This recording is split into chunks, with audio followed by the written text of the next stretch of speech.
नमस्कार और स्वागत है। आज हम इतिहास के पन्नों में गोता लगा रहे हैं एक ऐसे साम्राज्य की कहानी में जिसने प्राचीन भारत का नक्शा ही बदल दिया। मौर्य साम्राज्य की बात कर रहे हैं हम। जी हाँ, मौर्य साम्राज्य लगभग 322 से 185 ईसा पूर्व का समय। पाटलिपुत्र यानी आज के पटना के पास उनकी राजधानी थी और वहां से उन्होंने लगभग पूरे उपमहाद्वीप पर शासन किया। एक बहुत बड़ा, बहुत ताकतवर साम्राज्य। हाँ, और हमारे पास एक दस्तावेज भी है, मौर्य साम्राज्य का उदय और पतन। तो आज हम इसी के जरिए समझने की कोशिश करेंगे कि भाई ये साम्राज्य बना कैसे। बिल्कुल। और कौन थे वो लोग जिन्होंने इसे बनाया? चंद्रगुप्त मौर्य, बिंदुसार और सबसे मशहूर सम्राट अशोक। सही। उनका शासन कैसा था, मतलब एडमिनिस्ट्रेशन कैसा था, और फिर इतना बड़ा एम्पायर खत्म कैसे हो गया, क्या वजह थी, यही सब जानने की कोशिश करेंगे आज। चलिए शुरू करते हैं। तो कहानी की शुरुआत, जैसे आपने कहा, चंद्रगुप्त मौर्य और उनके गुरु या कहें सलाहकार चाणक्य से होती है। हाँ, चाणक्य, जिन्हें कौटिल्य या विष्णुगुप्त भी कहते हैं, और फिर अशोक, जिनके टाइम पर ये एम्पायर अपने पीक पर पहुंचा। तो शुरुआत 322 ईसा पूर्व के आसपास चंद्रगुप्त मौर्य ने चाणक्य की मदद से नंद वंश के आखिरी राजा धनानंद को हराया। ये कोई आसान काम नहीं रहा हुआ। बिल्कुल भी नहीं। और उस समय का माहौल भी देखिए, सिकंदर अभी अभी आया था। उत्तर पश्चिम में काफी उथल पुथल थी। छोटे छोटे राज्य थे जो आपस में ही लड़ रहे थे। अच्छा, तो मतलब एक पॉलिटिकल वैक्यूम जैसा था। हाँ, कह सकते हैं। और इसी का फायदा चंद्रगुप्त और चाणक्य ने उठाया। बहुत तेजी से 316 ईसा पूर्व आते आते उन्होंने उत्तर पश्चिम भारत का बड़ा हिस्सा अपने कंट्रोल में ले लिया था। कमाल की रणनीति थी। और चंद्रगुप्त की अपनी कहानी भी बड़ी दिलचस्प है। उनके परिवार को लेकर भी अलग अलग बातें हैं। हाँ, कई थ्योरीज हैं। कुछ पुराने ग्रंथ उन्हें क्षत्रिय बताते हैं, सूर्यवंशी। अच्छा। हाँ, लेकिन बौद्ध और जैन ग्रंथ कुछ और कहते हैं। एक कहानी यह है कि वो पिपलीवन के मौर्य क्षत्रिय थे, लेकिन उनका बचपन बड़ा साधारण बीता, शायद किसी चरवाहे ने पाला। ओह, और वहीं चाणक्य ने उन्हें देखा। जी, चाणक्य ने उनकी प्रतिभा पहचानी, उन्हें तक्षशिला ले गए, पढ़ाया लिखाया और फिर तैयार किया नंदों को हटाने के लिए। ये भी कहा जाता है कि सिकंदर से भी शायद वो मिले थे। अरे वाह! तो मतलब एक गुमनाम से लड़के को चाणक्य ने सम्राट बना दिया एक तरह से। हाँ, कुछ ऐसा ही लगता है। उनकी पैदाइश पर चाहे जितने सवाल हों, ये तो तय है कि चाणक्य ने उनकी काबिलियत पहचानी और उन्हें तराशा।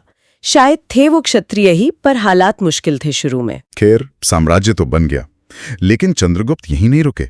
उनका सामना हुआ सेल्यूकस निकेटर से। जी, सेल्यूकस, जो सिकंदर का सेनापति था और उसके जाने के बाद पूर्वी हिस्से का राजा बन बैठा था, लगभग 305 ईसा पूर्व में। और इसमें चंद्रगुप्त जीते। हाँ, जीते। और जो संधि हुई वो बहुत महत्वपूर्ण थी। सेल्यूकस ने आज के अफगानिस्तान और बलूचिस्तान का बड़ा इलाका, हिरात, कंधार, मकरान, काबुल, ये सब चंद्रगुप्त को दे दिया। सोचिए, भारत की सीमाएं ईरान तक पहुंच गईं। बिल्कुल।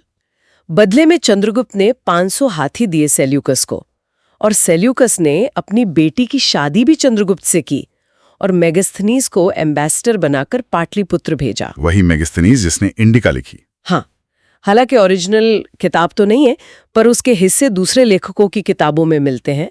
इससे हमें मौर्य दरबार और समाज की काफी जानकारी मिलती है। तो साम्राज्य पश्चिम में ईरान से, पूर्व में बंगाल, उत्तर में कश्मीर से, दक्षिण में उत्तरी कर्नाटक तक फैल गया। और गुजरात में भी उनका राज था। गिरनार अभिलेख से पता चलता है। सुदर्शन झील बनवाई थी वहां उनके गवर्नर ने। जी, पुष्यगुप्त वैश्य ने। बहुत बड़ा, बहुत व्यवस्थित साम्राज्य था। चंद्रगुप्त के बाद गद्दी पर कौन बैठा? उनके बेटे बिंदुसार है। हाँ, बिंदुसार, करीब 298 ईसा पूर्व में। इनके बारे में उतनी बातें नहीं होती जितनी चंद्रगुप्त या अशोक के बारे में, पर यूनानी इनको अमित्रचेट्स या अमित्रघात कहते हैं। अमित्रघात, इसका मतलब? दुश्मनों का नाश करने वाला। तो लगता है ये भी काफी ताकतवर राजा रहे होंगे। हाँ, नाम से तो यही लगता है। माना जाता है कि इन्होंने साम्राज्य को दक्षिण में और फैलाया, पर इसके कोई ठोस सबूत नहीं मिलते। लेकिन हाँ, उनके विदेशी संबंध अच्छे थे। सीरिया के राजा एंटियोकस ने डायमेकस को राजदूत भेजा, मिस्र के टॉलेमी ने डायन्यूसियस को। ओह, वो अंजीर और शराब वाला किस्सा इन्हीं से जुड़ा है। हाँ, बिंदुसार ने एंटियोकस से मीठी शराब, सूखी अंजीर और एक फिलोसोफर मांगा था। एंटियोकस ने शराब और अंजीर तो भेज दी, पर फिलोसोफर नहीं भेजा। कहा कि हमारे यहाँ दार्शनिक बिकते नहीं। हाँ, मजेदार है। इससे उस समय के ट्रेड और कल्चरल एक्सचेंज का अंदाजा लगता है। और अंदरूनी मामलों में? उन्होंने अपने पिता की तरह ही प्रशासन चलाया। तक्षशिला में 2 बार विद्रोह हुए। उन्हें दबाने के लिए पहले बेटे सुसीम को भेजा, फिर अशोक को। अशोक उस समय उज्जैन के गवर्नर थे। अच्छा, तो अशोक को पहले से ही एडमिनिस्ट्रेशन का अनुभव था? जी हाँ, राजकुमारों को प्रांतों में भेजकर ट्रेनिंग दी जाती थी। बिंदुसार की एक बड़ी मंत्री परिषद भी थी, कहते 500 सदस्य थे उसमें। फिर बिंदुसार के बाद आए अशोक? अशोक महान। हाँ, भारतीय इतिहास के सबसे महान शासकों में से एक। लगभग 272 ईसा पूर्व के आसपास शासन शुरू हुआ, पर राज्याभिषेक शायद 4 साल बाद हुआ, 269 ईसा पूर्व में। और क्या ये सच है कि उन्हें गद्दी आसानी से नहीं मिली, भाइयों से लड़ना पड़ा? देखिए, इस पर अलग-अलग राय हैं। कुछ बौद्ध ग्रंथ जैसे श्रीलंका के महावंश में लिखा है कि अशोक ने अपने 99 भाइयों को मारकर गद्दी हासिल की। 99 भाइयों को? ये कुछ ज्यादा नहीं लगता? हाँ, लगता तो है। शायद ये बातें बौद्ध धर्म अपनाने से पहले अशोक को थोड़ा नकारात्मक दिखाने के लिए लिखी गई हों, क्योंकि अशोक के अपने ही एक शिलालेख में, 5वें शिलालेख में, उनके जीवित भाइयों और उनके परिवारों का जिक्र है जो साम्राज्य में अच्छे पदों पर थे। ओह, तो मतलब वो कहानी शायद पूरी सच ना हो सकता है। शायद कुछ संघर्ष हुआ हो, खासकर बड़े भाई सुसीम के साथ, जैसा कुछ ग्रंथ कहते हैं, पर 99 भाइयों वाली बात शायद बढ़ा चढ़ाकर कही गई हो। इतिहास में अक्सर ऐसा होता है। खैर, अशोक के जीवन का टर्निंग पॉइंट तो कलिंग युद्ध ही था। बिल्कुल। आज के उड़ीसा का इलाका कलिंग, उसे जीतने के लिए जो लड़ाई हुई उसमें भयानक मारकाट हुई। कहते हैं लाखों लोग मारे गए, बंदी बनाए गए। ये सब देखकर अशोक का मन बदल गया और उन्होंने युद्ध छोड़ दिया। हाँ, युद्ध से उनका मन हट गया। उन्होंने बौद्ध धर्म अपना लिया। उपगुप्त नाम के एक भिक्षु ने उन्हें दीक्षा दी और उन्होंने उपाधियां ली, देवा नाम प्रिय और प्रियदर्शी। देवताओं का प्यारा और देखने में प्रिय। जी, और फिर उन्होंने धम्म का प्रचार शुरू किया। ये धम्म क्या था? कोई नया रिलीजन? नहीं, धम्म कोई नया धर्म नहीं था। ये एक तरह का नैतिक कोड था। एथिकल प्रिंसिपल्स, बड़ों का आदर करो, नौकरों चाकरों से अच्छा बर्ताव करो, अहिंसा, सच बोलना, दान देना और सबसे जरूरी टॉलरेंस, दूसरे धर्मों की इज्जत करना। अच्छा, तो ये एक तरह का यूनिवर्सल कोड था। हाँ, बिल्कुल। और इसे फैलाने के लिए उन्होंने बहुत काम किया। धम्म महामात्र नाम के ऑफिसर नियुक्त किए। उनका क्या काम था? उनका काम था धम्म का प्रचार करना, लोगों को समझाना और ये देखना कि लोग नैतिक रास्ते पर चलें।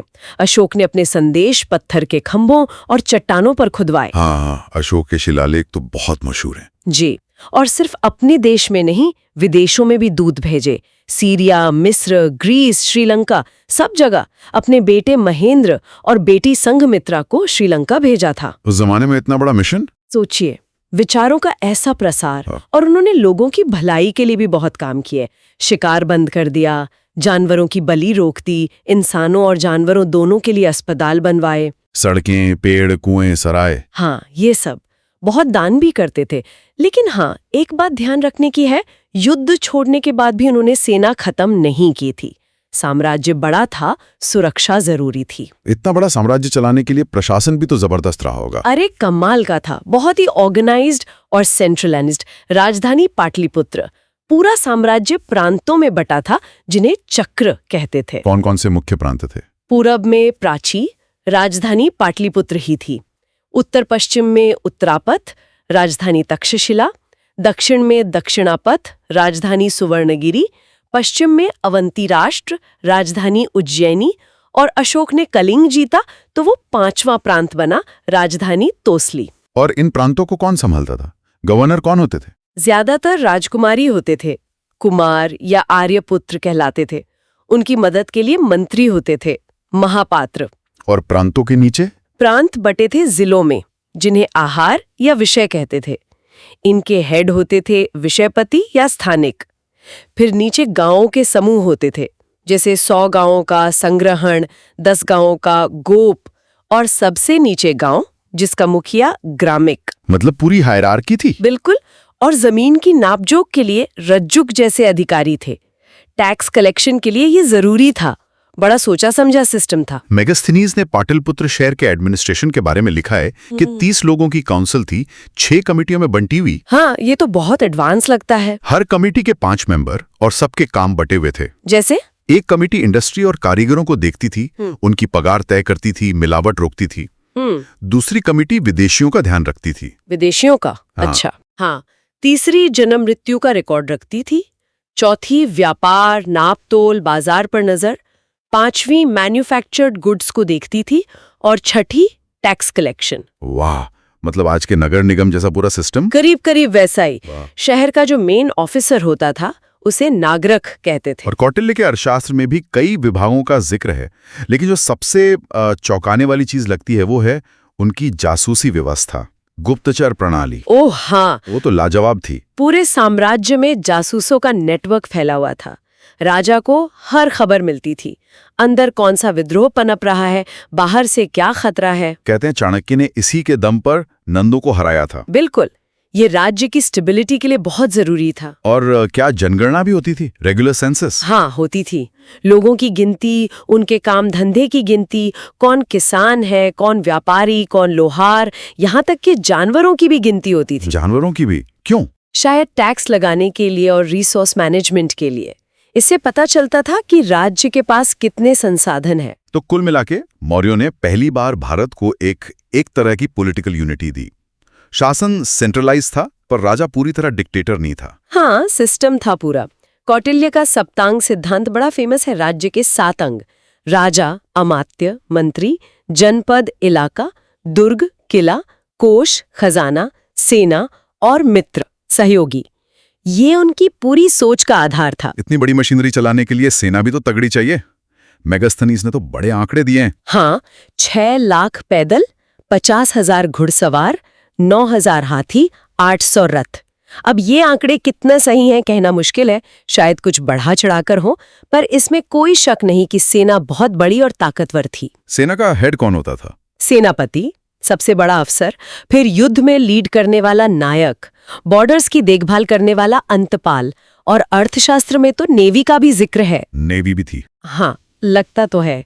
सेना भी अलग अलग कमेटियों में बटी थी: पैदल, घुड़सवार, हाथी, रथ, सप्लाई, नेवी, सब कुछ बहुत ऑर्गेनाइज्ड। और पैसा, इकोनॉमी कैसे चलती थी? इतना खर्च कहाँ से आता था? बेस तो एग्रीकल्चर ही था। किसानों से टैक्स लिया जाता था। कोशिश थी कि पूरे साम्राज्य में एक जैसा टैक्स सिस्टम हो, जो शायद सीधे केंद्र सरकार लेती थी। इससे लोकल लेवल पर मनमानी कम हुई होगी। और टैक्स क्या बहुत ज्यादा था? कहते हैं कि वाजिब था, पर वसूला कड़ाई से जाता था। व्यापार भी अच्छा था, पर्ण नाम का सिक्का चलता था, सैलरी भी फिक्स थी। टॉप ऑफिसर को 48,000 पर्ण सालाना और सबसे कम 60 पर्ण। उस समय धर्म का क्या माहौल था? काफी डाइवर्सिटी थी। वैदिक धर्म तो था ही, लेकिन बौद्ध और जैन धर्म भी काफी फैल रहे थे। अशोक ने तो बौद्ध धर्म को बहुत बढ़ाया, पर वो दूसरे धर्मों की भी इज्जत करते थे, टॉलरेंस थी। फिर इतना महान, इतना ऑर्गेनाइज साम्राज्य खत्म कैसे हो गया? अशोक की डेथ के कोई 50 साल बाद ही 185 ईसा पूर्व में आखिरी राजा बृहद्रथ को उसी के सेनापति पुष्यमित्र शुंग ने मार दिया। हाँ, ये पतन अचानक नहीं हुआ, इसके पीछे कई कारण थे, कोई एक वजह नहीं। सबसे बड़ी वजह क्या रही होगी? शायद सबसे बड़ी वजह अशोक के बाद के राजाओं का कमजोर होना।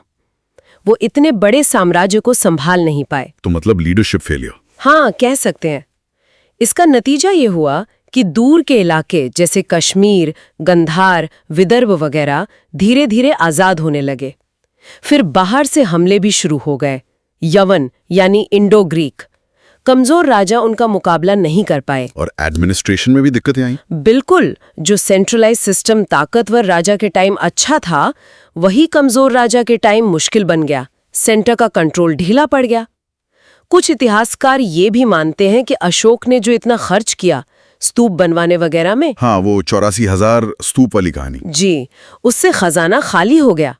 बाद के राजाओं को टैक्स बढ़ाने पड़े, जिससे लोग नाराज हुए। डीडी कौशाम्बी जैसे इतिहासकार इस आर्थिक संकट पर जोर देते हैं। और क्या कारण हो सकते हैं? पूरे साम्राज्य में एक नेशनल फीलिंग शायद नहीं बन पाई थी। अलग अलग इलाकों में कल्चर और इकोनॉमी में फर्क था।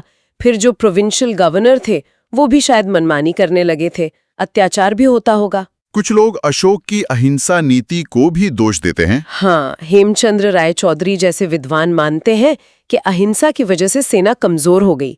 पर जैसा हमने पहले कहा, अशोक ने सेना खत्म नहीं की थी।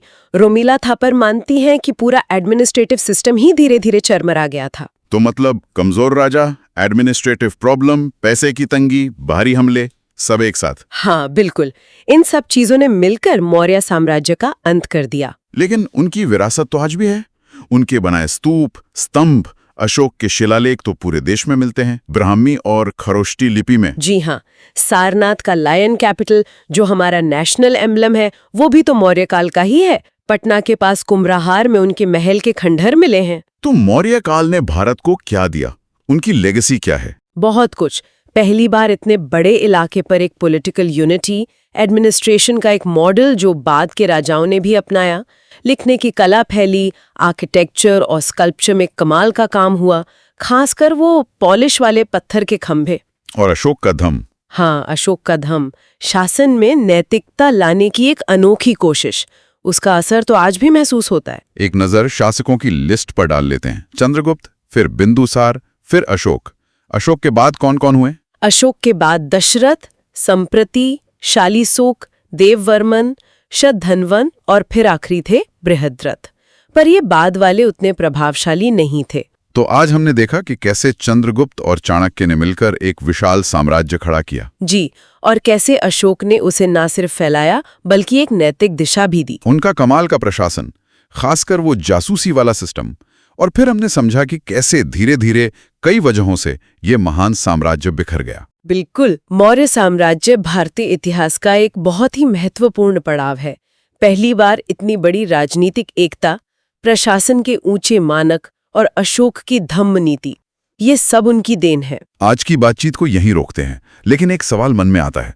हमने देखा कि चंद्रगुप्त की पैदाइश हो या अशोक का गद्दी पर बैठना, इन पर कितनी अलग अलग कहानियां हैं, कभी कभी तो बिल्कुल उल्टी। हाँ, ये इतिहास की एक पहेली है। तो क्या हम इन ऐतिहासिक किरदारों की असलियत को कभी पूरी तरह जान पाएंगे, या हम बस उन कहानियों को ही जानते हैं जो बाद में उनके बारे में बनाई गई?